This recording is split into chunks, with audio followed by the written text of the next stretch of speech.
Hello guys, good evening to all of you. Once again, welcome back on my YouTube channel Learn with Concept by Archana Vishwakarma. Now it's me signing in. Hope all are you good.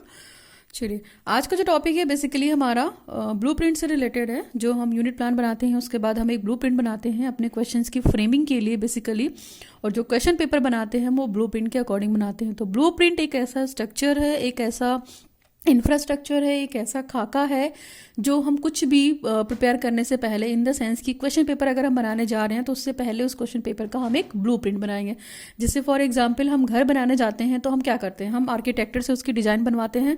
तो उसी के basis पे हम काम करते हैं कि कौन सी चीज़ कितने रेशियो में लेनी है, कितने कंटेंट में लेनी है और किस हिसाब से लेनी है. तो ठीक उसी तरीके से जब हम घर बनाने के लिए एक बेस तैयार करते हैं, एक इंफ्रास्ट्रक्चर तैयार करते हैं, तो ठीक उसी प्रकार ब्लूप्रिंट का भी वही काम है कि हम एक क्वेश्चन पेपर बनाने से पहले ब्लूप्रिंट क्या करता है, क्वेश्चन पेपर को एक बेस देता है, एक प्री प्लानिंग देता है कि हाँ हमने पहले से ये ब्लूप्रिंट बना रखा है और हम अपना क्वेश्चन पेपर उसी ब्लूप्रिंट के अकॉर्डिंग बना लेंगे. इन द सेंस की जो ब्लूप्रिंट है, हम जो क्वेश्चन पेपर बनाएंगे उसको हमें कितने सेक्शन में डिवाइड्स करना है, उसके ऑब्जेक्टिव क्या हैं, उसके कंटेंट क्या हैं, उसकी सब यूनिट्स क्या हैं, किस तरीके को हमें कितना लेना है, किस ऑब्जेक्टिव को कितना लेना है, ठीक ना, किस कंटेंट को कितना उठाना है, किस टॉपिक से कितने क्वेश्चंस लेने हैं, एवरेज क्वेश्चन लेने हैं, डिफिकल्टी लेनी है, ईजी क्वेश्चन लेने हैं, किस तरीके के क्वेश्चंस को लेना है. हम ये सारी चीज़ें अपनी सोल्यूशन को कहाँ ढूंढ पाएंगे, ब्लूप्रिंट के माध्यम से. तो यहाँ पे बेसिकली हम ब्लूप्रिंट की थ्योरी नहीं पढ़ेंगे, हम बस यहाँ पे ये पढ़ेंगे कि हमारा मेजर स्टेप क्या है for constructing a blueprint. Major steps for constructing a blueprint. Blueprint की थ्योरी, लाइक ब्लूप्रिंट का मीनिंग क्या होता है, डेफिनेशन क्या होता है, इसके एडवांटेज क्या होता है, इसके बेनिफिट्स क्या होते हैं, ठीक है, इसके ड्रॉबैक क्या होते हैं, ये सारी चीज़ें आपको एक दूसरे वीडियो में मिल जाएगी, वो मैं प्रोवाइड करा दूंगी आपको. ओके, तो हम यहाँ पे बेसिकली सिर्फ ये पढ़ेंगे कि ब्लूप्रिंट को हम बनाते कैसे हैं, उसमें कौन कौन से स्टेप्स हमारे इन्वॉल्व होते हैं. एक चीज़ और कहना चाहूँगी, हो सकता है कॉलेज टू कॉलेज और यूनिवर्सिटी टू यूनिवर्सिटी थोड़ा बहुत ब्लूप्रिंट का जो फॉर्मेट है वो मैटर करे, और बाकी तो सारा पूरा कंटेंट आपका वही है. यहाँ पे आपको पूरा हर तरीके से आंसर मिल जाएगा कि जो भी आप ब्लूप्रिंट बनाना चाह रहे हैं, कोई दिक्कत नहीं होगी. बट कुछ चीज़ें होंगी, वो हो सकता है आपके कॉलेज के अकॉर्डिंग हो, तो आप अपने कॉलेज वाले फॉर्मेट को देख सकते हैं. बाकी यहाँ से आपको पूरी बेसिक नॉलेज मिल जाएगी कि हमें ब्लूप्रिंट बनाने में किस किस स्टेप्स को क्या क्या करना है. मैं वेटेज भी बता दूंगी यहाँ पे कि किस कंटेंट को आपको कितना उठाना है, किस ऑब्जेक्टिव को आपको कितना क्वेश्चन लेना है. तो ऑल द थिंग्स हम यहाँ पे डिस्कस करेंगे. तो आज का टॉपिक स्टार्ट करते हैं. आज का जो टॉपिक है major steps for constructing a blueprint, यानी कि मेन स्टेप क्या है हमारे ब्लूप्रिंट को बनाने के. तो हम बेसिकली बात करते हैं. चलिए, यहाँ पे 6 स्टेप्स हैं और एक अच्छे ब्लूप्रिंट को बनाने में यहाँ पे पूरे 6 के 6 स्टेप इन्वॉल्व होंगे, ठीक ना. एक ये लंबा चौड़ा प्रोसेस है, ऐसा नहीं है कि केवल एक स्टेप को फॉलो करके हमने एक चीज़ कर दी, ऐसा नहीं है.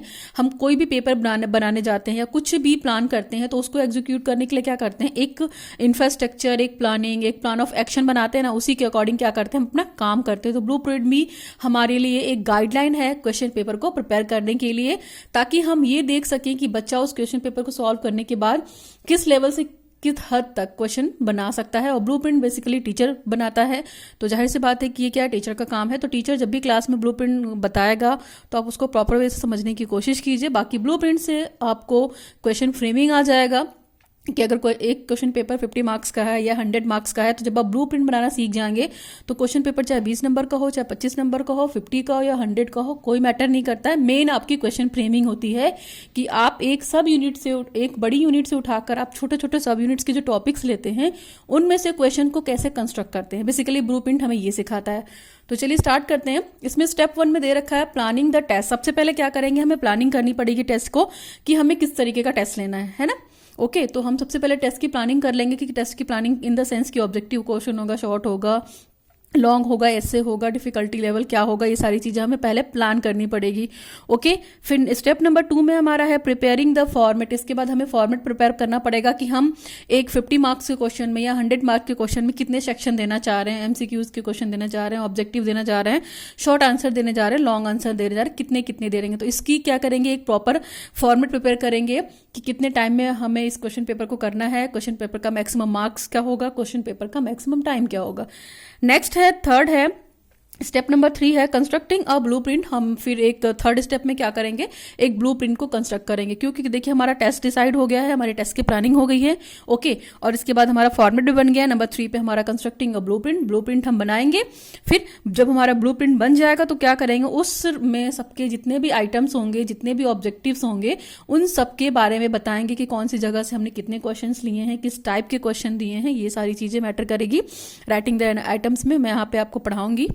नेक्स्ट है डिटरमाइनिंग स्कोर्स। हमें क्या करना है, जो हमने क्वेश्चन पेपर बनाया है उसके स्कोर्स को डिसाइड करना है ना, कि ऑब्जेक्टिव के लिए इतने मार्क्स हैं, शॉर्ट के लिए इतने मार्क्स हैं, लॉन्ग के लिए इतने मार्क्स हैं।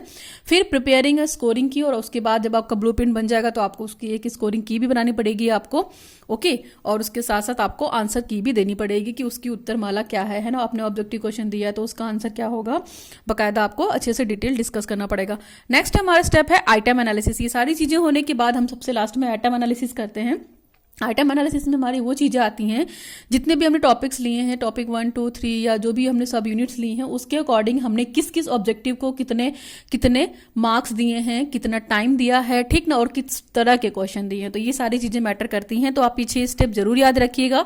इवन ये ब्लूप्रिंट क्या, आप अचीवमेंट टेस्ट भी बनाने जाएंगे ना, आपको कोर्स 9 में पूरी तरीके से हेल्प करेगा असेसमेंट फॉर लर्निंग वाले पेपर के लिए, ठीक है ना। तो blueprint, construction of a blueprint भी बोल सकते हैं आप, construction of a achievement test भी बोल सकते हैं। तो वहां पर भी आपको ये 6 स्टेप एज इट इज काम आएंगे। चलिए स्टार्ट करते हैं स्टेप 1 नाउ। स्टेप नंबर 1 में देखिए हमने बात की थी कि प्लानिंग द टेस्ट या एग्जामिनेशन। हम सबसे पहले प्लानिंग करेंगे कि क्या है टेस्ट और एग्जामिनेशन की। तो देखिए यहाँ पे लिखा हुआ है objectivity of test. Objectivity of test का मतलब है कि जो प्रश्न पत्र होगा या जो एग्जाम लेंगे या जो हम टेस्ट बनाएंगे उसकी वस्तुनिष्ठता बरकरार है, इन द सेंस कि ऐसा नहीं कि केवल हम ऑब्जेक्टिव क्वेश्चन ही दे दें, और ऑब्जेक्टिव क्वेश्चन भी इस तरीके का नहीं देना है कि एक जैसे से बहुत सारे क्वेश्चन रिपीट होते रहे। तो हमें क्या करना है, टेस्ट की ऑब्जेक्टिविटी या वस्तुनिष्ठता भी बनाकर रखनी है, ठीक। नंबर 2 है डिटरमाइन द मैक्सिमम टाइम। और हमें ये भी डिसाइड करना है कि हम इस क्वेश्चन पेपर को कितना मैक्सिमम टाइम देना चाहते हैं, ताकि सारे बच्चे अच्छे से क्वेश्चन पेपर को सॉल्व कर सकें या एग्जाम को सॉल्व आउट कर सकें। नेक्स्ट है determining the maximum marks for the test. और जब हम मैक्सिमम टाइम डिसाइड कर लेंगे तो हमें हर क्वेश्चन के लिए अलग अलग क्या करना पड़ेगा, मैक्सिमम मार्क्स भी डिसाइड करना पड़ेगा। जो भी हम टेस्ट में क्वेश्चन को यूज करें, जैसे ऑब्जेक्टिव यूज कर रहे हैं तो उसके लिए कितने मार्क्स हैं, उसके लिए मैक्सिमम टाइम कितना है, उसके लिए मैक्सिमम टाइम कितना है, ठीक। फिर उसी हिसाब से हम शॉर्ट आंसर बना रहे हैं तो उसका कितना मार्क्स है एक क्वेश्चन का, फिर उसको कितना करने में टाइम लग रहा है। तो ये सारी चीजें आपको क्या करना है, प्लानिंग ऑफ द टेस्ट के तहत करना है, कि इतनी चीजें आपको अपने आप प्लान करनी है। जो आपका पहला स्टेप है प्लानिंग ऑफ द टेस्ट में, आपको टेस्ट की ऑब्जेक्टिविटी भी बरकरार रखनी है, आपको मैक्सिमम टाइम भी बरकरार रखना है, जो मैक्सिमम टाइम में बच्चे क्वेश्चन पेपर कर सकें, और मैक्सिमम मार्क्स भी पता होना चाहिए और पता कर लेना चाहिए। और जो भी टेस्ट पेपर आप बना रहे हैं वो पहले से डिसाइड कर लेना चाहिए कि इस नंबर के लिए इतने क्वेश्चन है, इस नंबर के लिए इतने क्वेश्चन है, फॉर एग्जाम्पल। नंबर 2 था हमारा प्रिपेयरिंग द फॉर्मेट। तो देखिए जो फॉर्मेट बनाएंगे तो जाहिर सी बात है ना, ऐसा तो नहीं है कि सबसे पहले डिफिकल्टी दे देंगे या लॉन्ग क्वेश्चन पहले दे दिया या शॉर्ट पहले दे दिया, इस तरह के क्वेश्चन तो नहीं करते हैं। हम पहले क्या करते हैं, ईजी लेवल से स्टार्ट करते हैं ना, कि क्वेश्चन पेपर थोड़ा स्टार्टिंग में ईजी हो, फिर बीच में एवरेज हो, फिर लास्ट में थोड़ा सा डिफिकल्टी हो। तो ये एक जो डिफिकल्टी लेवल का सीक्वेंस होता है, जो फॉर्मेट होता है, इसी को हम बोलते हैं प्रिपेयरिंग द फॉर्मेट। तो यहाँ पे बेसिकली हम 4 चीजों के बारे में डिस्कस करेंगे कि कौन से पॉइंट को हमें कितना कितना वेटेज देना। तो यहाँ पे प्रिपेयरिंग द फॉर्मेट में मैं आपको वेटेज बताऊंगी कि किस कंटेंट से, किस ऑब्जेक्टिव से क्या क्या वेटेज हो। तो यहाँ पे देखिए पहला लिख रखा है वेटेज टू द ऑब्जेक्टिव, यानी कि भारांक। हम जो हमारे जो उद्देश्य हैं, आपको पता है बेसिकली हम ब्लूम टैक्सोनॉमी को फॉलो करते हैं, जो कॉग्निटिव डोमेन के 6 स्टेप्स हैं हमारे, ठीक ना। Knowledge, understanding, analysis, knowledge, understanding, application, analysis, synthesis and evaluation. तो जो एक ब्लूम टैक्सोनॉमी की जो कॉग्निटिव डोमेन है उसी की ऑब्जेक्टिव को यहाँ पे हम डिसाइड करेंगे। इसके बाद हम क्या करेंगे, अपने कंटेंट का मतलब यहाँ पे टॉपिक है, कि टॉपिक जैसे आपने 3 टॉपिक ले लिया है, 3 सब यूनिट ले ली, तो उन सब यूनिट से कितना कितना क्वेश्चन दे रहे हैं उसका वेटेज बताएंगे आपको। नंबर 3 में हमारा है weightage to type of question. Weightage to type of question में कि जो हम टाइप ऑफ क्वेश्चन दे रहे हैं, like objective, short answer, long answer, जो भी जो हम दे रहे हैं उसका कितना वेटेज होगा, है ना। ऐसा तो नहीं बहुत सारे ऑब्जेक्टिव दे दिए, बहुत सारे शॉर्ट दे दिए, लॉन्ग नहीं दिए, इस तरीके की चीजों को नहीं करना है, हमें सबको वेटेज देना है। नेक्स्ट हमारा है weightage to the difficulty level. तो मैंने वही बात की कि जो क्वेश्चन पेपर हम बनाएंगे उसमें बच्चों की डिफिकल्टी लेवल का बिल्कुल ध्यान रखेंगे। हम इजी क्वेश्चन पहले देने पड़ेंगे, एवरेज क्वेश्चन बीच में कर सकते हैं, डिफिकल्टी वाले क्वेश्चन थोड़े से कम रखेंगे और हम लास्ट में देंगे। तो यहाँ पे हम प्रिपेयरिंग द फॉर्मेट में 4 टेबल बनाएंगे और इन 4 टेबल को आप जरा अच्छे से देखिएगा क्योंकि इसी के हिसाब से आपका ब्लूप्रिंट बनेगा थर्ड वाले स्टेप में। अदरवाइज बहुत दिक्कत होगी अगर आपको वेटेज करना नहीं आएगा तो। चलिए यहाँ पे मेरा देखिए पहला टेबल मेरा यहाँ पे बना हुआ है टेबल नंबर 1। तो इसमें मैंने लिखा हुआ वेटेज टू द ऑब्जेक्टिव। तो हम जो ऑब्जेक्टिव यूज करते हैं, मैंने आपको बताया था ब्लूम टैक्सोनॉमी की ऑब्जेक्टिव्स को, कॉग्निटिव डोमेन को जो ज्ञानात्मक पक्ष है उसी के बेसिस पे यहाँ पे अपने ऑब्जेक्टिव बना रहे हैं। तो देखिए मैंने यहाँ पे लिख रखा है, सीरियल नंबर वाला टेबल बना रखा है, ऑब्जेक्टिव, मार्क्स और परसेंटेज। ओके, तो ऑब्जेक्टिव में हम यहाँ पे बेसिकली देखिए 4 ऑब्जेक्टिव ले रहे हैं। देखिए सबसे पहला ऑब्जेक्टिव हम नॉलेज ले रहे हैं, दूसरा अंडरस्टैंडिंग, तीसरा एप्लीकेशन, चौथा स्किल लेवल। स्किल लेवल हम जो एनालिसिस, सिंथेसिस और इवैल्यूएशन करते हैं उसको हम यहाँ पे क्या करते हैं, मेजर करके लिख सकते हैं।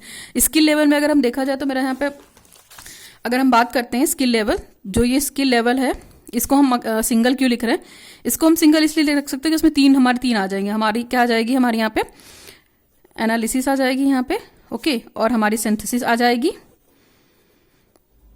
Synthesis analysis level, synthesis level, okay, और लास्ट वाला हमारा क्या बचता है, इवैल्यूएशन लेवल। तो ये हमारा एक तरीके का ये पोर्शन भी है, इवैल्यूएशन लेवल। तो अगर हम तीनों को मर्ज कर देंगे तो स्किल लेवल आ जाएगा। तो इस आपको जो ये एनालिसिस वाले क्वेश्चन होंगे, जो सिंथेसिस वाले क्वेश्चन होंगे और जो इवैल्यूएशन वाले लेवल के क्वेश्चन होंगे वो कहाँ जाएंगे, आपकी स्किल लेवल पे, यानी कि आपके कौशल वाले लेवल पे जाएगा। तो हम इस फॉर्मेट को फॉलो कर रहे हैं। बाकी अगर केवल स्किल लेवल ना लिख के आप तीनों अलग अलग लिखना चाहें तो आप अलग अलग भी लिख सकते हैं, इसमें कोई दिक्कत नहीं है। आप जिस लेवल से जितने जितने मार्क्स का क्वेश्चन देंगे वो कंसीडर होगा, जितने क्वेश्चन देंगे उतने मार्क्स के हिसाब से हो जाएगा, तो कोई दिक्कत नहीं है। अगर आप स्किल लेवल भी लिखते हैं तो कोई प्रॉब्लम नहीं है, और आप तीनों को अलग भी लिखते हैं तो कोई दिक्कत नहीं है। बाकी मैंने यहाँ पे इन तीनों को मर्ज करके स्किल लेवल लिखा हुआ, तो ये फॉर्मेट है, तो आप ये ध्यान रखिएगा, ठीक। तो हम इसीलिए बात करें तो नॉलेज लेवल से, जैसे मैंने यहाँ पे बात की, knowledge, understanding, application, skill level. तो नॉलेज से देखिए हमने 6 नंबर के क्वेश्चन दिए, ठीक, ओके, और 6 नंबर के क्वेश्चन दिए। फिर अंडरस्टैंडिंग से हमने 8 नंबर के क्वेश्चन दे दिए, एप्लीकेशन से हमने 5 नंबर के दे दिए, और स्किल लेवल से हमने 6 नंबर के क्वेश्चन दिए। तो टोटल हमारा कितना आ गया, 25, क्योंकि हम 25 नंबर का क्वेश्चन पेपर बना रहे हैं, 25 नंबर का ब्लूप्रिंट बनाएंगे, ठीक, 25 मार्क्स का हम ब्लूप्रिंट बनाएंगे, ठीक।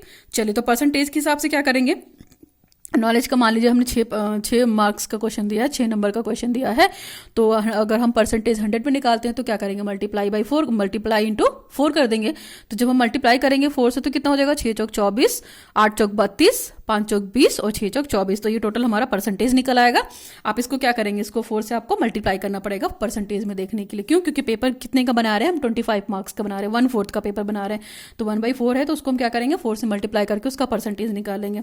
तो ये ऑब्जेक्टिव वाला टेबल आपको क्लियर हो गया होगा, वेटेज टू द ऑब्जेक्टिव। तो आप अपने ऑब्जेक्टिव को अपने क्वेश्चन पेपर के हिसाब से जो वेटेज देंगे कि इतने इतने में ये वेटेज देना है, चाहे नॉलेज, चाहे understanding, application and then skill level. तो ये टेबल नंबर 1 होती है। आपकी जो 4 टेबल बनेगी उन चारों टेबल का आपको याद भी रखना है, ठीक ना। तो ये हमारे ऑब्जेक्टिव की वेटेज हो गए। नेक्स्ट टेबल नंबर 2 है हमारा weightage to the content. Weightage to the content में देखिए क्या है, वेटेज टू द कंटेंट में हम यहाँ पे टॉपिक्स लेंगे, है ना, टॉपिक्स 1, टॉपिक 2, टॉपिक 3। तो यहाँ पे आप ये कर सकते हैं, सीरियल नंबर में मैं यहाँ पे लिखना भूल गई हूँ, 1, 2, 3।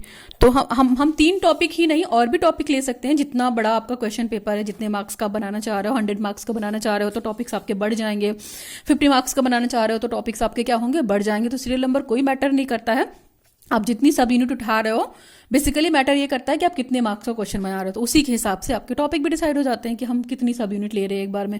तो चलिए, टेबल नंबर 2 में दे रखा है weightage to the content. Content का मतलब यहाँ पे टॉपिक है, जिस कंटेंट से आप कितने कितने क्वेश्चन ले रहे हो। जो हमारे 3 यहाँ टॉपिक हैं तो हम अलग अलग क्वेश्चन लेंगे ना तीनों टॉपिक से, ठीक। तो देखिए, टॉपिक 1 से हमने 6 मार्क्स का लिया है, टॉपिक 2 से हमने 11 मार्क्स का लिया है, टॉपिक 3 से हमने 8 मार्क्स का लिया है, ठीक। टॉपिक 1 से 6, टॉपिक 2 से 11, टॉपिक 3 से 8। तो ये टोटल हमारे मार्क्स कितने हो गए, 25। क्यों, क्योंकि हम 25 का बना रहे हैं तो हमने अपने अपने हिसाब से, अपने कन्वीनियंट के हिसाब से इसको ले लिया। तो टोटल हमारा कितना आ गया, 25। फिर वही चीज करेंगे, मल्टीप्लाई बाय 4 करेंगे तो 6 चौक 24, 11 चौक 44 और 8 चौक 32, और पूरा हमारा परसेंटेज निकल आएगा। तो ये दूसरा टेबल था हमारा वेटेज टू द कंटेंट, कि हम टॉपिक 1 को कितना वेटेज दे रहे हैं, टॉपिक 2 को कितना दे रहे हैं और टॉपिक 3 को कितना दे रहे हैं। चलिए, now we come to the table number 3। Table number 3 हमारा है, देखिए, weightage to the types of question. Weightage to the types of question में मतलब क्या है कि हम किस तरीके के क्वेश्चन दे रहे हैं ना। देखिए, मैंने यहाँ पे सीरियल नंबर नहीं लिखा हुआ, 1 2 3। सीरियल नंबर बेसिकली आपको नंबर डालना होता है, उससे कोई मैटर नहीं करता है। तो देखिए इस टेबल में हमने क्या कर रखा है, देखिए सीरियल नंबर का कॉलम है, कंटेंट है। इस वाले टेबल में क्या होगा, एक आपका कंटेंट बढ़ जाएगा। क्यों? क्योंकि यहाँ पे एक टेबल इसलिए बढ़ेगा कि यहाँ पे नंबर ऑफ क्वेश्चन भी हमको मेंशन करना पड़ेगा कि इस कंटेंट से हमने कितने कितने क्वेश्चन दिए हैं। तो चलिए सीरियल नंबर 1 पहला कॉलम, कंटेंट वाला दूसरा कॉलम, नंबर ऑफ क्वेश्चन, फिर मार्क्स, फिर हमारा परसेंटेज। तो सीरियल नंबर में हमारा पहला जो है ऑब्जेक्टिव टाइप, तो ऑब्जेक्टिव टाइप के क्वेश्चन हमने कितने दिए हैं यहाँ पे 8। Number of questions are 8 from the which objective level. हमने जो यहाँ पे ऑब्जेक्टिव लेवल उद्देश्य जो हमने यूज किया वो ऑब्जेक्टिव लेवल से 8 नंबर का क्वेश्चन दिया है, ठीक। और नेक्स्ट हमारा है शॉर्ट आंसर। तो शॉर्ट आंसर में हमने कितने दिए हैं, 4 क्वेश्चन दिए हैं। और ऐसे टाइप के आंसर यानी कि लॉन्ग आंसर में हमने 1 क्वेश्चन दिया है। तो समझ में आया आपको, यहाँ पे मैंने ऑब्जेक्टिव क्वेश्चन कितने दिए हैं 8, शॉर्ट आंसर टाइप के क्वेश्चन कितने दिए हैं 4, और ऐसे टाइप का कितना दिया है 1। तो टोटल मिला के हमारा कितना हो गया 13 क्वेश्चन होते हैं हमारे। कोई नंबर ऑफ क्वेश्चन कितने हो गए 13, 8 4 12 1 13, नंबर ऑफ क्वेश्चन कितने हो गए 13। चलिए मार्क्स क्या है, 8 नंबर का दिया है, ठीक ना। 8 क्वेश्चन दिए हैं तो ऑब्जेक्टिव मैंने दिए हैं, तो ऑब्जेक्टिव मेरे 1 मार्क्स के हैं, तो यहाँ पे 8 मार्क्स हो गए। शॉर्ट में मैंने 3 नंबर का लिया है, तो यहाँ मल्टीप्लाई इंटू 3 हो गया, तो 4 3 12। क्यों? क्योंकि मैंने 3 नंबर की 4 क्वेश्चन दिए हैं शॉर्ट में, ठीक। और फिर हमने यहाँ पे क्या किया है, एक लॉन्ग क्वेश्चन दिया है 5 नंबर का। तो टोटल हमारा ये निकल कर आता है, और परसेंटेज हमारी 32 48 20, तो ये 100%, ठीक। तो हमारे नंबर ऑफ क्वेश्चन कितने हो गए 13 होंगे, और मार्क्स हमारा 25 नंबर का था। समझ में आया आपको ये टेबल कि हमने ऑब्जेक्टिव टाइप में 8 क्वेश्चन दिए हैं 8 मार्क्स के, शॉर्ट में मैंने 3 क्वेश्चन दिए हैं, ठीक ना, 4 मार्क्स के, और मैंने 4 क्वेश्चन दिए हैं 3 मार्क्स के, ठीक। और फिर एक लॉन्ग क्वेश्चन दिया है 5 मार्क्स का। तो ये हमारा ये टेबल निकल कर आता है, तीसरा टेबल। और चौथा टेबल है हमारा है डिफिकल्टी लेवल। तो वो तो हमारा ऑब्जेक्टिव क्लियर हो गया कि टॉपिक 1 से और उस ऑब्जेक्टिव से हमने कितने कितने दिए हैं। और बेसिकली देखिए 3 ही तरह के क्वेश्चन है हमारे, ऑब्जेक्टिव है, शॉर्ट है और ऐसे है। तो हमारा जो पेपर है, हमारा जो क्वेश्चन पेपर का सेक्शन होगा वो सेक्शन ए हो सकता है, सेक्शन बी हो सकता है, सेक्शन सी हो सकता है, ठीक ना। हम जिस भी हिसाब से बनाएंगे, जिस भी कॉलेज के लिए बनाएंगे या जिस भी कोर्स के लिए बनाएंगे या पेपर के लिए बनाएंगे। टेबल नंबर 4 हमारा क्या है, टेबल नंबर 4 हमारा है weightage to the difficulty level. अब हमें ये भी ध्यान रखना है कि बच्चा उस क्वेश्चन पेपर को अच्छे से सॉल्व करे। तो हमें क्या करना है, टफ क्वेश्चन बहुत पहले नहीं देने हैं, डिफिकल्ट क्वेश्चन बहुत पहले नहीं देने। तो हमें जो क्वेश्चन पेपर की स्टार्टिंग करनी है वो किससे करनी है, इजी वे से करनी है। तो यहाँ पे देखिए serial number, content, marks, percentage. तो यहाँ पे देखिए पहला क्वेश्चन जो हमारा है, पहला कंटेंट हमने इजी लिया है और 5 मार्क के क्वेश्चन दिए हैं उसमें, ठीक। एवरेज जो लिया है हमने वो 15 मार्क्स के एवरेज क्वेश्चन दिए हैं, एवरेज टाइप का कि जो क्या करेंगे बच्चे कर सकेंगे, 15% बच्चे कर सकेंगे, 25 आउट ऑफ 25, ठीक ना। और डिफिकल्टी लेवल में हमने 5 क्वेश्चन लिए हैं, तो हमने 5 मार्क्स का लिया। तो ईजी में हमने 5 मार्क्स का लिया है, एवरेज टाइप के क्वेश्चन में 15 मार्क्स का लिया है, और डिफिकल्टी में हमने 5 नंबर का लिया। टोटल हमारा कितना हो गया 25, और परसेंटेज हमारा कितना हो गया 100, क्योंकि हम इसको 4 से मल्टीप्लाई कर रहे हैं। क्यों? क्योंकि पेपर जो बना रहे हैं वो 25 में बना रहे हैं, और परसेंटेज हम 100% में 100 मार्क्स में निकालते हैं। ओके, तो ये चीज क्लियर हुई आपको कि हमने इजी टाइप के क्वेश्चन 5 नंबर के दिए हैं, एवरेज 15 के दिए हैं, 5 के दिए। एक चीज और कहना चाहूंगी, जो भी हम क्वेश्चन पेपर बनाते हैं बेसिकली हम कोशिश करते हैं कि हमारा 50 से 60% जो हमारा रहे वो पेपर, क्वेश्चन पेपर कैसा रहे हमारा, एवरेज रहे, ठीक ना। उसके बाद इजी रहे, और फिर लास्ट में इतने % डिफिकल्ट रहे। आप ये भी कह सकते हैं कि मैक्सिमम नंबर ऑफ पोर्शन हमारे क्वेश्चन पेपर का एवरेज होना चाहिए, ताकि मैक्सिमम नंबर ऑफ स्टूडेंट्स कर सकें। क्यों? क्योंकि हम एनपीसी का कर्व फॉलो करते हैं, नॉर्मल प्रोबेबिलिटी कर्व। तो उसमें क्या होता है, जो हमारे एवरेज स्टूडेंट होते हैं ना वो 50 to 60% के बीच में आ जाते हैं। यानी कि हमारी क्लास अगर 100 की है तो 50 to 60% स्टूडेंट ऐसे होते हैं जो एवरेजली उस क्वेश्चन पेपर को सॉल्व कर लेते हैं, ठीक ना। और 5% में आपका ईजी हो गया, 5% में आपका डिफिकल्ट भी हो गया, ठीक ना। तो हम बेल शेप का जो कर्व बनता है, नॉर्मल प्रोबेबिलिटी कर्व, वो कर्व फॉलो करते हैं, ठीक ना। तो ये आपको वेटेज वाला पॉइंट आई थिंक क्लियर हो गया होगा। ये टेबल 3 थी आपकी टाइप ऑफ क्वेश्चन से रिलेटेड, ठीक ना। वेटेज टू द कंटेंट हमने 5 या 4 वेटेज पढ़ लिया। आप 4 वेटेज याद रखिएगा। कौन कौन सा था, पहला वेटेज आपका ऑब्जेक्टिव को लेके था, दूसरा वेटेज आपको क्या था, कंटेंट को लेके था, तीसरा वेटेज क्या था आपका टाइप्स ऑफ क्वेश्चन था, और चौथा वेटेज यानी कि चौथा टेबल क्या है हमारा डिफिकल्टी लेवल का। फाइनली अब हम आते हैं अपने ब्लू प्रिंट पे। तो हमारा तीसरा स्टेप क्या होगा construction of blueprint test वाले में, प्रिपरेशन ऑफ ब्लू प्रिंट। तो चलिए हम प्रिपरेशन देख लेते हैं ब्लू प्रिंट की क्या है। बेसिकली मैंने यहाँ पे बना रखा है और आप इसको समझने की कोशिश कीजिएगा अच्छे से, ठीक ना। मैं यहाँ पे होपफुली समझा पाऊंगी आपको और आपको समझ में आएगा। देखिए तो ये ब्लूप्रिंट है, हम मेरी डायरी में आ नहीं पाता इसलिए मैंने ये 4 साइज के पेज पे बनाया है। ब्लूप्रिंट में देखिए हम क्या करते हैं, सबसे पहले बड़ी सी हेडिंग डालते हैं, प्रिपरेशन ऑफ अ ब्लूप्रिंट, ठीक। जिस क्लास के लिए बना रहे हैं वो डालेंगे हम, ठीक। जिस सब्जेक्ट के लिए बना रहे हैं वो डालेंगे, फिर टाइम डालेंगे और जितने नंबर के लिए बना रहे हैं हम वो डालेंगे, ठीक है। तो चलिए यहाँ पे कॉलम भी डिस्कस करते हैं 1 by 1। तो देखिए यहाँ पे कॉलम में क्या लिखा हुआ, मैंने पहला कॉलम सीरियल नंबर ले रखा है, ठीक है ना। दूसरा कॉलम है हमारा लेवल्स ऑफ ऑब्जेक्टिव, यानी कि हमारे ऑब्जेक्टिव कौन कौन से हैं, ठीक। और इसके बाद हमारा फॉर्म्स ऑफ क्वेश्चन, कि हम क्वेश्चन किस फॉर्म में देंगे। तो देखिए ऑब्जेक्टिव में हमने क्या क्या ले रखा है, knowledge level, understanding level, application level और लास्ट में स्किल लेवल, और सबसे लास्ट में हमारा जाके टोटल बनेगा, ठीक ना। हम यहाँ पे 4 स्किल पे काम कर रहे हैं। हमने आपको बताया कि यहाँ पे स्किल लेवल क्यों लिया है हमने, हम क्या कर सकते हैं, एनालिसिस, सिंथेसिस और इवैल्यूएशन को स्किल लेवल लिख सकते हैं। तो नॉलेज लेवल हो गया हमारा, ये अंडरस्टैंडिंग लेवल हो गया, एप्लीकेशन लेवल हो गया, स्किल लेवल हो गया। नॉलेज का मतलब ज्ञानात्मक पक्ष, ज्ञानात्मक हो गया, या ज्ञान हो गया, अंडरस्टैंडिंग का मतलब समझ हो गया, एप्लीकेशन का मतलब प्रयोग हो गया, स्किल का मतलब कौशल हो गया, और लास्ट में हमारा टोटल। तो टोटल में हम क्या करेंगे, 2 कॉलम हमारे डिवाइड होंगे, नंबर ऑफ क्वेश्चन और नंबर ऑफ मार्क्स। चलिए तो यहाँ पे हम सीरियल नंबर में आते हैं। हमारे क्वेश्चन का फॉर्म्स क्या होगा, मैंने आपको बताया था कि क्वेश्चन के फॉर्म में 3 तरीके के ही फॉर्म ले रहे हैं यहाँ पे हम। O goes for objective, short answer और ऐसे। तो जो हमारे ये जैसे बना हुआ है कॉलम, तो ये सारी चीजों में वही है। मैंने ऑब्जेक्टिव शॉर्ट आंसर ऐसे, ऑब्जेक्टिव शॉर्ट आंसर ऐसे, ऑब्जेक्टिव शॉर्ट आंसर ऐसे, ऑब्जेक्टिव शॉर्ट आंसर ऐसे लेवल, या लॉन्ग क्वेश्चन भी आप इसको बोल सकते हैं। तो हमने जो यहाँ पे लेवल लिए हैं चारों, सब में अलग अलग क्वेश्चन दिए। तो हमारा पहला टॉपिक 1 से देखिए हमने क्या कर रखा है नॉलेज लेवल में। जो यहाँ पे है, मैंने मेरे हिसाब से जो ये मैंने टेप बना रखा है, उसमें इनसाइड द ब्रैकेट जो नंबर लिखा हुआ है, नंबर ऑफ क्वेश्चन है, ठीक ना। और आउटसाइड जो लिखा हुआ है ये आपका मार्क्स है, ओके। देखिए यहाँ पे टेबल मैंने आपको कैटेगराइज कर दी है, और आप थिंक आपको ये टेबल समझ में आ रहा होगा, ठीक ना। कुछ नहीं करना आपको, वही सेम टेबल बनाना है, ठीक। तो हमने जो है फॉर्म ऑफ क्वेश्चन लिखा है, मैंने ये भी बता दिया आपको, और यहाँ पे टोटल में आपको दोनों चीजें बतानी है, नंबर ऑफ क्वेश्चन भी और नंबर ऑफ मार्क्स भी। चलिए जो हमारा नॉलेज लेवल में हम देखते हैं कि हमने कितने मार्क्स से क्वेश्चन लिए हैं। तो ऑब्जेक्टिव वाले क्वेश्चन में मैंने लिया है, एक क्वेश्चन लिया है 1 नंबर का, ठीक ना। तो जो यहाँ पे मेरा आउट ऑफ ब्रैकेट है, ये मेरा क्वेश्चन है, और ये जो है हमारा मार्क्स है। इस चीज को आप क्लियर कर लीजिएगा। कहीं कहीं जगह पे ये जस्ट अपोजिट भी है, कहीं कहीं just opposite in the sense कि कॉलेज में जो भी फॉर्मेट या जो भी सिस्टम फॉलो किया जाता है, तो उसमें क्या है, इनसाइड द ब्रैकेट जो नंबर है वो मार्क्स है, और आउटसाइड जो नंबर है वो क्या है, आपका क्वेश्चन है। बट यहाँ पे मैं आपको जो ये मोस्ट अप्रोप्रिएट है, मैं ये पढ़ाने की कोशिश कर रही हूँ।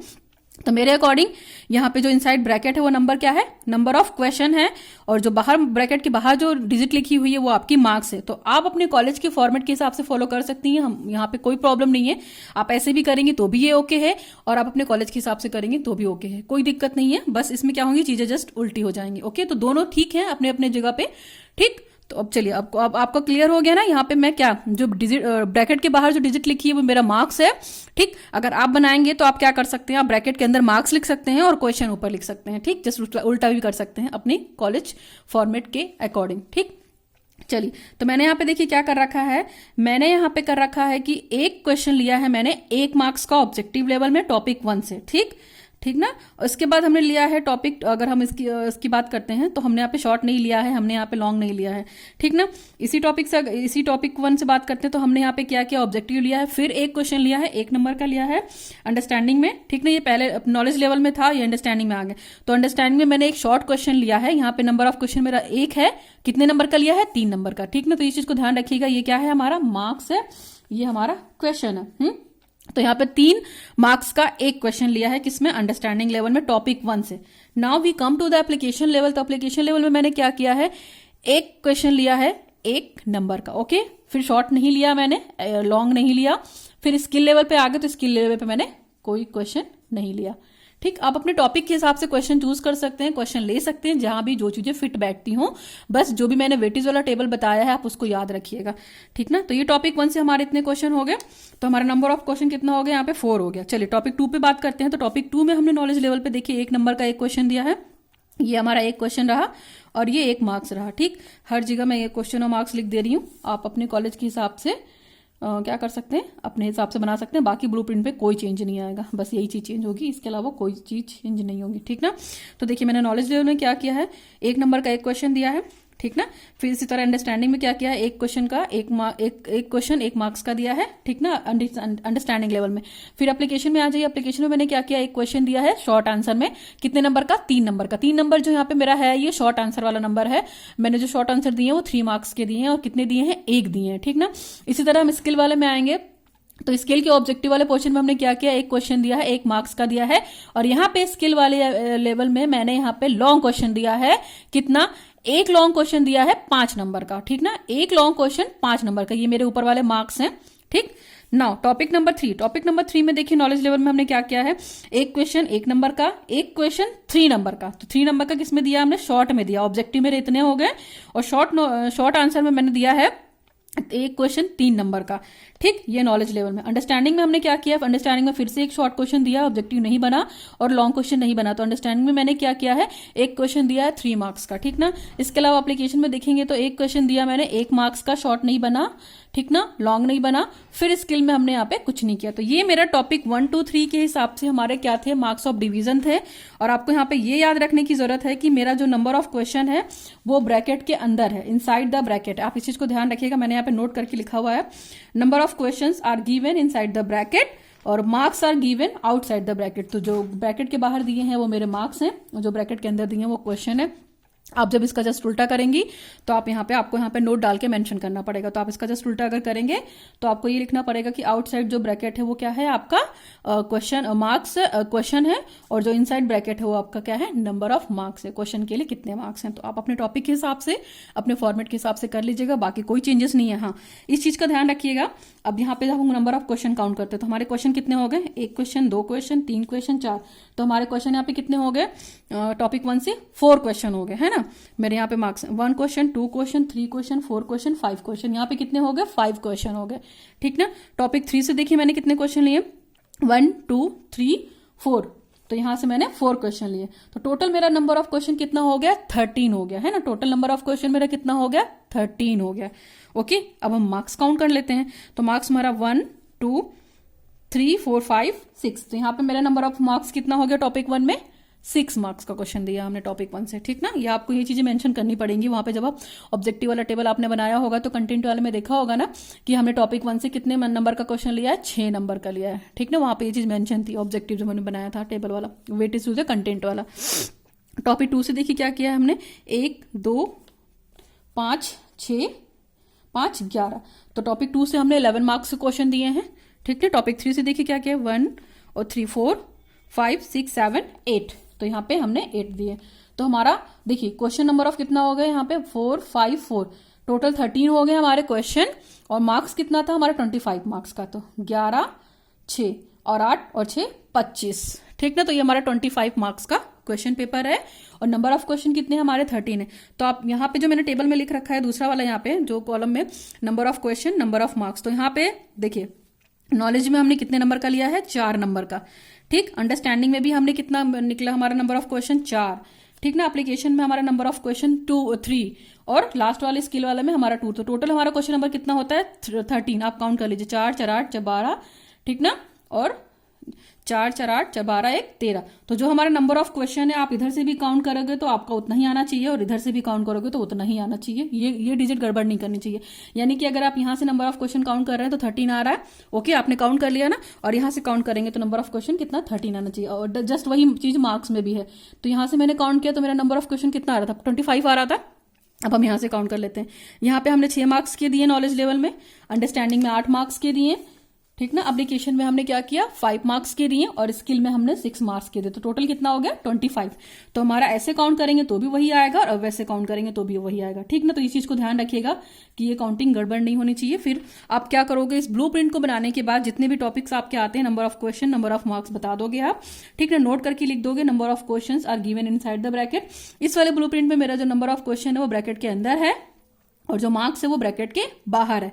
ठीक ना, अभी भी बता देते हैं, O goes for the objective. Objective type के क्वेश्चन के लिए हमने ओ यूज किया है, शॉर्ट आंसर के लिए हमने ऐसे यूज किया है, और ई और ऐसे लॉन्ग क्वेश्चन के हिसाब से लिए हमने ई, इसको हम लॉन्ग क्वेश्चन भी बोल सकते हैं। तो ई गोज फॉर द ऐसे टाइप के क्वेश्चन और लॉन्ग क्वेश्चन आपको दिख रहा होगा। ठीक ना, ये तो जब हमारा 3 वाला स्टेप था हमारा प्रिपेयरिंग द ब्लू प्रिंट। ठीक ना, आपको क्लियर हो गया होगा। अब इसी ब्लू प्रिंट को हम समराइज करते हैं। ठीक ना, कि हमने ब्लू प्रिंट में क्या क्या किया है। तो इस चीज को भी देख लीजिए एक बार आप। यहाँ पे लिख रखा है मैंने समरी। तो देखिए समरी में क्या करना है, हमने समरी जो ले रखी है, देखिए इसको ध्यान से देखिएगा, दिख रहा है आपको समरी में। तो समरी में हमने number of objective type question कितने लिए थे, 8, है ना। जब मैंने ऑब्जेक्टिव वाला टेबल बनाया था तो वहां से टैली कर लीजिएगा, पता चल जाएगा आपको। तो यहाँ पे मैंने ओ लिखा, तो ऑब्जेक्टिव वाले क्वेश्चन हमारे कितने हो गए, 8 हो गए। फिर number of short answer type, आपको समरी ऐसी लिखनी है, आप समरी आराम से ऐसे लिख सकते हैं, कोई दिक्कत नहीं है। Number of short answer type question कितने हमने दिए हैं, तीन दिए, अरे सॉरी, 3 नंबर के कितने क्वेश्चन दिए, 4 क्वेश्चन दिए हैं, ठीक ना। और फिर नंबर ऑफ ऐसे टाइप के क्वेश्चन हमने केवल एक दिया है, कितने नंबर के, 5 नंबर के। तो इस चीज को ध्यान रखिएगा, ठीक ना। तो ये हमारे कितने हो गए, 8 4 12 1 13 क्वेश्चन हो गए, और मार्क्स कितने हो गए, 25 कैसे हुए देखिए, हमने ऑब्जेक्टिव क्वेश्चन जो दिए हैं 1 नंबर के 8 दिए हैं, तो 8 ये हो गए, ठीक ना। 8 मार्क्स यहाँ से निकलते हैं। फिर 3 चौक 12, क्यों, क्योंकि हमने जो यहाँ पे 3 नंबर के क्वेश्चन दिए हैं वो 4 दिए, तो 4 से मल्टीप्लाई कितना हुआ, तो 12, 5 एकम 5, तो 8 12 5 कितना हो गया, 25। तो यहाँ पे जो 25 है वो हमारा नंबर ऑफ मार्क्स है, क्योंकि मैंने 25 मार्क्स से क्वेश्चन पेपर बनाया है, और जो नंबर ऑफ क्वेश्चन हमारे 13 है। तो आपको समझ में आ गया होगा। आप अपने फॉर्मेट के अकॉर्डिंग इसको चेंज भी कर सकते हैं, कोई दिक्कत नहीं है। फिर नोट करके लिखेंगे यहाँ पे एक्स और वाई, तो ये मान लीजिए हमारा x बन जाता है, ये हमारा y बन जाता है। तो x हमारा क्या है, यहाँ पे देखिए x denotes the number of question, क्यों, क्योंकि मैंने यहाँ पे ब्रैकेट के अंदर वाले पोर्शन को नंबर ऑफ क्या कर रखा था, है ना। तो इस चीज को ध्यान रखिएगा, जो x दे रखा है यहाँ पे क्या है, x denotes the number of marks, तो हमने यहाँ पे क्या कर रखा है, number of marks, okay, allotted for each question. X denotes for the number of marks allotted for एक क्वेश्चन के लिए हमने जो जो क्वेश्चन बना रखा है, क्वेश्चन पेपर जो बना रखा है उसके लिए हमारे ये मार्क्स डिनोट करते हैं। वाई जो है वो denotes the number of question, तो ये हमारा नंबर ऑफ क्वेश्चन, ये एक्स है, ये वाई है, तो आप इस तरह से भी समझ सकते हैं। फिर नोट नंबर 3 में आप लेवल ऑफ क्वेश्चन भी देखेंगे, किस तरीके के क्वेश्चन दिए हैं हमने, कि डिफिकल्टी लेवल, ठीक ना। तो डिफिकल्टी लेवल में देखिए मैंने क्या दे रखा है, डिफिकल्टी लेवल क्वेश्चन मैंने कितने दिए, 5, ठीक ना। एवरेज लेवल क्वेश्चन कितने दिए मैंने, 15 मार्क्स के दिए हैं। ये सारे मार्क्स हैं हमारे कि 5 नंबर के हमने डिफिकल्टी लेवल के क्वेश्चन दिए हैं। फिर एवरेज लेवल क्वेश्चन कितने दिए हैं, 15। फिर शॉर्ट लेवल सॉरी ऐसे टाइप के ऐसे इजी लेवल क्वेश्चन कितने दिए हैं, 5। तो ये टोटल मिला के हमारा कितना आ गया, 15 मार्क्स का मैंने क्वेश्चन पेपर बनाया है, और 13 क्वेश्चन दिए हैं, ठीक ना। ये हमारे मार्क्स हैं और ये हमारे क्वेश्चन है। एक चीज हम और कर सकते हैं, डिफिकल्टी लेवल वाला जो टेबल है वो आपको जब आइटम एनालिसिस आप कर लेंगे तो आएगा, ठीक ना। तो डिफिकल्टी लेवल में हमने देखिए क्या किया था, 2 क्वेश्चन दिया था। एवरेज लेवल में हमने 6 क्वेश्चन दिया था, और इसी क्वेश्चन में मैंने 5 दिया था। टोटल हमारा कितना बन गया, 13 क्वेश्चन। ये आपका जो डिफिकल्टी लेवल वाला पोर्शन है वो आइटम एनालिसिस से आ जाएगा।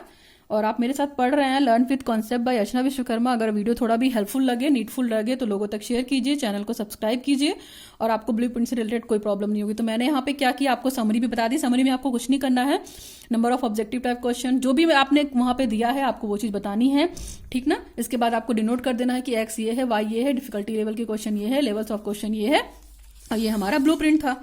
तो ब्लूप्रिंट आई थिंक आपको समझ में आ गया होगा। ब्लूप्रिंट में कोई दिक्कत नहीं होगी, ओके। और मैंने पूरा यहाँ पे अच्छे से एक्सप्लेन कर दिया है। चलिए, ये तो हमारे 3 स्टेप कंप्लीट होते हैं। नाउ अब हमारा नेक्स्ट स्टेप है, जरा हम पूरा कंप्लीट कर देते हैं। जब हमने इतना ब्लूप्रिंट बना लिया, स्टेप नंबर 3 था। नेक्स्ट हमारा है राइटिंग आइटम्स। राइटिंग आइटम्स में क्या है, देखिए राइटिंग आइटम में क्या करेंगे, हम चीजों को लिखेंगे ना। अब हमारा ब्लूप्रिंट बन गया ना, तो हम सारी चीजों को क्या करेंगे, लिखेंगे फटाफट।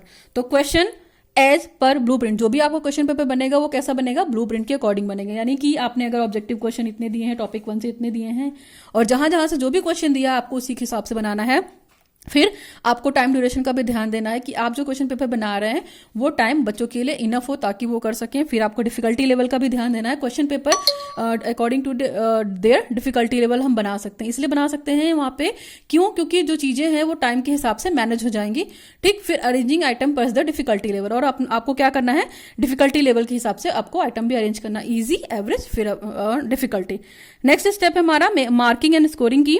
साथ में आपको क्या करना है, एक आंसर की प्रिपेयर करनी है, ठीक ना। आंसर की प्रिपेयर करने के साथ क्या करना है, उसका मार्किंग प्रोसीजर भी वहां पे आपको बनाना है। नेक्स्ट है हमारा आइटम एनालिसिस, और ये लास्ट वाला पार्ट है, तो हम फटाफट आइटम एनालिसिस कर लेते हैं। देखिए आइटम एनालिसिस में क्या है हमारा, यहाँ मैंने बड़ी सी टेबल बना रखी है, item analysis, it's for your knowledge, okay. तो यहाँ पे मैंने क्वेश्चन नंबर लिख रखे हैं, यहाँ पे कंटेंट लिख रखा है, यहाँ पे ऑब्जेक्टिव लिख रखा है, यहाँ टाइप ऑफ क्वेश्चन है, यहाँ डिफिकल्टी लेवल है, फिर मार्क्स है, फिर एक्सपेक्टेड टाइम है। तो देखिए कंटेंट में हमने क्या किया है, क्वेश्चन नंबर 1 को लिया है टॉपिक 1 से, टॉपिक 2, टॉपिक 3, जो भी हमारे कंटेंट है यहाँ पे आ जाएंगे, टॉपिक 1, 2, 3, 1 ऐसे जो भी है। तो टॉपिक 1 से हमने ऑब्जेक्टिव क्वेश्चन दिया, नॉलेज व, ठीक। तो ऑब्जेक्टिव टाइप के क्वेश्चन हमने वहां पे कितने दिए थे, 8 दिए थे, 1 2 3 4 5 6 7 8। तो 8 ऑब्जेक्टिव टाइप के क्वेश्चन दिए मैंने, नॉलेज से दिए, फिर अंडरस्टैंडिंग से दिए, फिर एप्लीकेशन से दिए, स्किल से भी दिया। इसके अलावा हमने शॉर्ट आंसर भी दिया है, तो नॉलेज से भी दिया है, अंडरस्टैंडिंग से भी दिया है, 2 शॉर्ट आंसर इधर ही हो गए, फिर एप्लीकेशन से शॉर्ट आंसर हो गए, तो ये सारी चीज़ें भी हो गई हैं। अंडरस्टैंडिंग से शॉर्ट आंसर दिया, ये स्किल लेवल से इजी। तो इस तरीके का आप एक आइटम एनालिसिस का टेबल बनाएंगे तो यहाँ पे चीज़ें आपको क्लियर हो जाएंगी कि मैंने इजी क्वेश्चन दिए, फिर एवरेज दिए, फिर ईजी दिया, फिर एवरेज एवरेज एवरेज, फिर ईजी, फिर एवरेज, फिर डिफिकल्टी, फिर ईजी, फिर डिफिकल्टी, फिर एवरेज। और जो नंबर ऑफ मार्क्स थे हमारे ये थे, तो ऑब्जेक्टिव के लिए कितने 1 मार्क्स थे हमारे, ठीक। शॉर्ट के लिए हमारे कितने थे, 3 मार्क्स थे एक क्वेश्चन के, तो मैंने यहाँ 4 दिए, तो 3 इंटू 4 हो गया। और लॉन्ग के लिए कितने थे, 5 मार्क्स थे, तो यहाँ पे मैंने ये किया। और देखिए मैंने इसको टाइम कितना दिया है, ऑब्जेक्टिव क्वेश्चन 1 मार्क्स का था तो मैंने 1 मिनट दिया, ठीक। दूसरा ऑब्जेक्टिव 1 था तो मैंने ऑब्जेक्टिव क्वेश्चन के लिए कितना दिया, यहाँ पे 1 मिनट का टाइम दिया, ठीक ना। जो शॉर्ट आंसर था उसके लिए कितना दिया, 3 नंबर का था तो 3 मिनट दिया, ठीक। और जो लॉन्ग क्वेश्चन था तो उसके लिए हमने क्या किया, हमने यहाँ पे 10 मिनट दे दिया, 5 नंबर का क्वेश्चन था, ठीक ना। तो आपको ये आइटम एनालिसिस क्लियर होती है। ओके चलिए, नोट में आपको ये चीज़ ध्यान रखनी है कि आपको ये डिसाइड करना है कि इजी क्वेश्चन आपको देने हैं, फिर एवरेज देने हैं, फिर डिफिकल्टी देनी है। टोटल हमारे 13 क्वेश्चन। जब भी आप ऑब्जेक्टिव टाइप के क्वेश्चन बनाएंगे तो इस चीज़ का ध्यान रखेंगे आप कि आप किस तरीके के ऑब्जेक्टिव क्वेश्चन अपने क्वेश्चन पेपर में ले रहे हैं। जैसे रिकॉल टाइप हो गया, ठीक ना। रिकॉल में आप सिंपल रिकॉल ले सकते हैं, फिल इन द ब्लैंक्स वाले ले सकते हैं, कंप्लीट वाले ले सकते हैं, ठीक ना। रिकॉग्निजेशन वाले में क्या कर सकते हैं, मैचिंग कर सकते हैं, ए और बी वाले, क्लासिफिकेशन वाले क्वेश्चन, एनालॉजी, अल्टरनेट, इस तरह के क्वेश्चन को आप ले सकते हैं जब आप ऑब्जेक्टिव क्वेश्चन की मेजरिंग करेंगे, ठीक। इतनी चीजें हुई। इसके बाद आपको क्या करना है, आपको क्वेश्चन पेपर बनाना है। तो देखिए मैंने यहाँ पे 25 नंबर का क्वेश्चन पेपर बनाया है, फिजिकल साइंस का है, क्लास 9th के लिए है और 10th के लिए भी है। टाइम कितना है, 35 मिनट है, ठीक ना। और मार्क्स कितने हैं, 25 हैं, ठीक। तो मैंने यहाँ पे देखिए सेक्शन ए में फिल इन द ब्लैंक्स दे रखे हैं, 3 क्वेश्चन यहाँ पे दे रखे हैं, तो 3 इंटू 1 मेरा हो गया ये, ठीक ना। फिर मैंने फिर मैंने 1 वर्ड वाले आंसर के क्वेश्चन दिए हैं, तो इसमें 3 इंटू 1 3 दिए मैंने यहाँ पे। क्या करना है आपको, 1 शब्दों में इसका आंसर लिखना है, ठीक ना। दिए गए प्रश्नों के उत्तर 1 शब्द में दे। तो इस चीज़ को आप देख सकते हैं, मैं इसका PDF डाल दूंगी, आपको क्लियर हो जाएगा और अच्छे से क्वेश्चन पेपर, ठीक ना। तो ये आपका क्वेश्चन पेपर बन गया। यहाँ पे मैंने क्या कर रखा है, कोई एक अल्टरनेटिव ऑप्शन चूज करना है, 4 में से 1 सही करना है आपको। एमसीक्यूज के दे रखे हैं 2 क्वेश्चन, तो मेरे टोटल ऑब्जेक्टिव यहाँ पे 8 बन गए। ये सेक्शन 8 वाला पोर्शन था। सेक्शन बी वाला पोर्शन जो था हमारा शॉर्ट के लिए था, तो मैंने यहाँ पे 4 क्वेश्चन दे रखे हैं। ग्लोबल वार्मिंग, मुंह के पीएच का कम होने का कारण क्या है, कंजर्वेशन ऑफ एनर्जी, तो इस तरह के क्वेश्चन मैंने दे रखे हैं, ठीक ना। आप देख लीजिएगा, मैं इसका PDF डाल दूंगी। और ये सेक्शन सी में हमने लॉन्ग क्वेश्चन दिया 1 नंबर का, तो ये हमारा पूरी तरीके से क्वेश्चन पेपर प्रिपेयर हो गया। इसके बाद जो हमारा बनता है वो हमारी आंसर की बनती है, ठीक ना। तो आंसर की में हम बताएंगे कि फर्स्ट वाले में जो ऑब्जेक्टिव क्वेश्चन दिया उसका क का आंसर ये है, ख का आंसर ये है, ग का आंसर ये है। तो आपको इस तरह की एक आंसर की भी बनानी पड़ेगी। मैंने तीनों पोर्शन की बताई है। फिर आपको आंसर्स लिखने पड़ेंगे कि ये आंसर है। बी वाले पोर्शन का मैंने आंसर लिखा हुआ है, ठीक ना। फिर सी वाले का लिखा हुआ है, ये सारी चीजें, ठीक। तो ये कंटेंट मैंने लिख लिया है, पूरा क्वेश्चन पेपर बना दिया है। उसका आंसर भी इस तरह का हो गया है, शॉर्ट का आंसर हो गया, फिर ये लॉन्ग का हो गया। सेक्शन सी में हमारा लॉन्ग क्वेश्चन था। तो देखिए लॉन्ग क्वेश्चन में हम जब भी कंटेंट एनालिसिस करते हैं तो उसमें ध्यान देते हैं ना। जैसे मान लीजिए किसी की डेफिनेशन पूछ ली मैंने, मीनिंग पूछ लिया, उसके बाद उसके यूजेस पूछ लिया या उसकी यूटिलिटी पूछ ली, तो हमारा मीनिंग का अलग पोर्शन हो गया। जैसे एक हम लॉन्ग क्वेश्चन करते हैं ना, तो मीनिंग होता है, इंट्रोडक्शन होता है ना, फिर डेफिनेशन होती है, फिर हमारा कंटेंट होता है। तो क्या होता है, सबका अलग अलग मार्क्स होता है ना। मीनिंग के मान लीजिए 2 नंबर है, इंट्रोडक्शन के 1 नंबर है, डेफिनेशन के 3 नंबर हैं, 4 नंबर ये। तो जो भी है ये नंबर क्या करते हैं, हम अपने क्वेश्चन नंबर के हिसाब से डालते हैं कि हम कितने नंबर का क्वेश्चन पेपर बना रहे हैं, ठीक ना। 10 नंबर का बना रहे हैं तो 4 3 7 1 8 2 10, तो इस तरीके से हम बात करते हैं कंक्लूजन। तो ये सारी चीजें होती हैं, कंटेंट एनालिसिस के अंतर्गत आती हैं, और ये सारी चीजें आपको फॉलो अप करनी पड़ेगी, ठीक ना। तो मेरे हिसाब से मैंने यहाँ पे आपको आंसर की भी बता दिया है, ब्लूप्रिंट भी बता दिया है, ठीक। और स्कोरिंग की कैसे की जाती है वो भी बता दिया। आप यहाँ पे भी स्कोर दे सकते हैं, ये सारी चीजें मेजर कर सकते हैं। इसके अलावा मैंने आपको यहाँ पे बताया ऑब्जेक्टिव टाइम में किस तरह के क्वेश्चन ले सकते हैं आप। आइटम एनालिसिस बताई मैंने, आप आइटम एनालिसिस अपने टॉपिक के हिसाब से जितने भी टॉपिक होंगे बोलेंगे, बाकी ये टेबल ऐसे ही बनेगी, ओके। फिर हमने मार्क्स की बात की, ओके ना। फिर हमने यहाँ पे ब्लूप्रिंट की बात की, आपने पूरा ब्लूप्रिंट देखा। ब्लूप्रिंट आपको समझ में आ गया होगा, नहीं समझ में आया होगा तो आप एक बार कमेंट सेक्शन में कमेंट कर दीजिएगा, मैं फिर से एक्सप्लेन कर दूंगी। लेकिन बस कोई प्रॉब्लम नहीं है इस ब्लूप्रिंट में, बस आप अपने फॉर्मेट के हिसाब से इसको क्या कर सकते हैं, ब्रैकेट वाले पोर्शन को आप मार्क्स मान सकते हैं और ब्रैकेट के बाहर जो क्वेश्चन है उसको क्वेश्चन मान सकते हैं। मेरे वाले में बस क्या है, ब्रैकेट के अंदर क्या है, नंबर ऑफ क्वेश्चन है और ये नंबर ऑफ मार्क्स यहाँ पे बाहर में है, ठीक ना। फिर इसकी मैंने आपको समरी बता दी। तो ओवरऑल मेरे हिसाब से ये ब्लूप्रिंट खत्म होता है ना, कि कौन कौन से स्टेप्स थे। टेबल बताई मैंने कि किस टेबल को कितना वेटेज देना है, डिफिकल्टी वाली। फिर टाइप्स ऑफ क्वेश्चन बताया, ठीक ना, इस वेटेज दिया। तो ओवरऑल मेरा ऑब्जेक्टिव ठीक, तो ये मैंने पूरी प्लानिंग आपको बता दी कि हम ब्लूप्रिंट को कैसे बनाते हैं, और बाकी इसकी थ्योरी के लिए आपको अलग से वीडियो मिल जाएगा। ठीक ना, major steps for constructing a blueprint, और ये सभी के लिए काम आएगा। सभी का फॉर्मेट लगभग ऐसा ही होता है, बस जो स्किल्स यूज करते हैं, जो टैक्सोनॉमी डोमेन यूज करते हैं, वो टॉपिक के अकॉर्डिंग, कंटेंट के अकॉर्डिंग, यूनिट के अकॉर्डिंग मैटर कर सकता है। बाकी फॉर्मेट एज इट इज वैसे ही है, स्टेप्स सारे एज इट इज वैसे ही हैं। ओके, तो अगर वीडियो थोड़ा भी हेल्पफुल रहा हो, नीडफुल रहा हो, पर्पसफुल रहा हो, तो आप लोगों तक शेयर कीजिए, इस वीडियो को लाइक कीजिए, चैनल को सब्सक्राइब कीजिए। So thanks for watching the video. Now signing off, learn with concept bye Archana Vishwakarma.